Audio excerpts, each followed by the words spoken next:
Magandang araw guys, nandito nga pala ako sa probinsya ng Mindoro, dito sa biyanan ko. Ayan, naisipan ko nga ayusin yung motor niya. Sinimulan ko sa pagbaklas at pagpalit ng head. Pagtapos ay niliha ko lang siya ng 400 guys.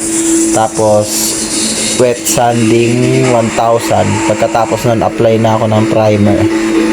Bali nakatatlong patong pala ako dyan guys, no? Kada bawat patong ko guys, pinapatuyo ko muna ng 15 minutes, tapos liha ulit, tapos 15 minutes ulit, tapos sa top coat. Tapos binase coat ko siya ng samurai na black.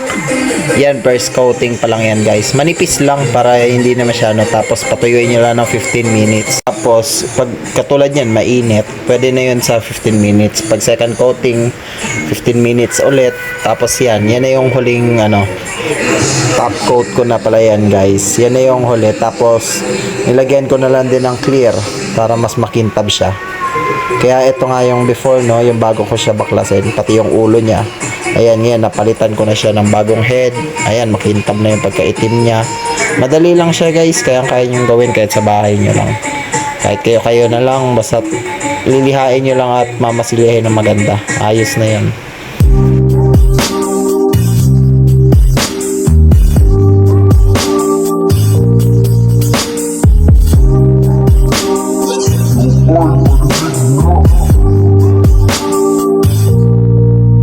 Dami ng smoke, nag-load, nag-talk, na-choke, tapos nag-elevate. Malamang dope, nag-coke, na-broke kasi hindi ka nag-behave. Dami ng smoke, nag-load, nag-talk, na-choke, tapos nag-elevate.